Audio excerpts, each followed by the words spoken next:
Bonjour tout le monde, je suis Alexei Ivanovitch et aujourd'hui je vais te parler à propos d'un sujet intéressant et un peu controversé. On me demande la question, est-ce que les filles devraient avoir le droit de jouer sur les équipes de garçons? Selon moi, oui et non. Je pense que sur les équipes récréatives que oui, car le point de ces équipes est de socialiser, avoir l'exercice et d'apprendre comment mieux interagir avec une équipe. Mais sur les équipes professionnelles, je pense que non. Et ça c'est le point que je vais argumenter aujourd'hui.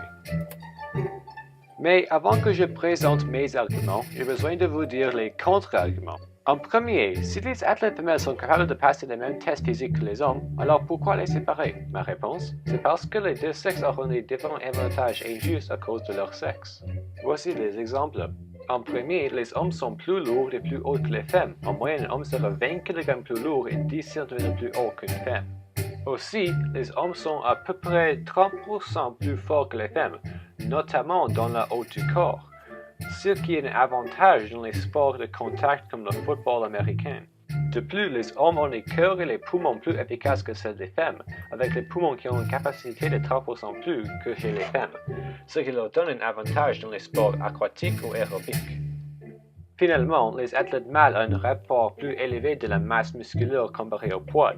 Ça veut dire qu'ils peuvent courir plus vite, sauter plus haut et accélérer plus vite que les athlètes femelles. Chez les femmes, leurs corps sont plus efficaces à convertir les calories en énergie, ce qui veut dire qu'ils ont un avantage dans les courses de longue distance.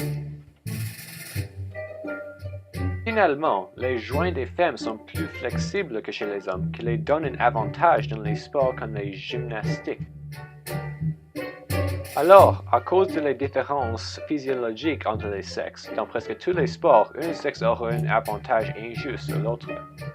Le deuxième point contre, parce que les sexes sont séparés, c'est la discrimination, car un sexe a l'accès à quelque chose que l'autre n'a pas. Ma réponse, je pense que serait la discrimination de ne pas séparer les sports par le sexe. À cause des avantages physiologiques entre les deux sexes, le terrain de jeu ne serait pas égal, alors il ne serait pas juste de mélanger les deux sexes. Dans beaucoup de sports d'équipe, les femmes auront besoin de travailler plus fort pour être égales avec leurs camarades mâles.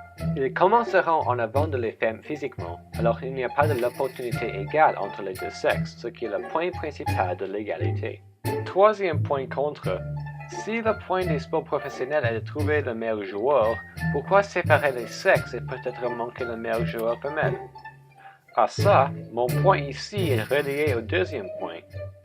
Car les sexes sont différents, il est possible qu'il y aurait un meilleur athlète femelle, mais il serait plutôt l'exception que la règle. Dans les sports comme ils sont maintenant, les hommes se battent sur un terrain égal, alors ils ont toutes l'opportunité égale, et le seul obstacle serait eux-mêmes et comment ils s'entraînent. Si les femmes jouent avec eux, ils auront l'obstacle de leur physiologie qui arrêterait la plupart. Alors les hommes seraient les meilleurs athlètes plus fréquemment. Pas parce qu'ils sont les meilleurs athlètes, mais parce que les filles n'ont pas la même opportunité à cause de leur sexe et physiologie.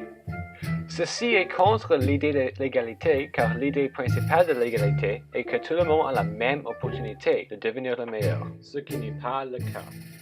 Merci pour m'écouter.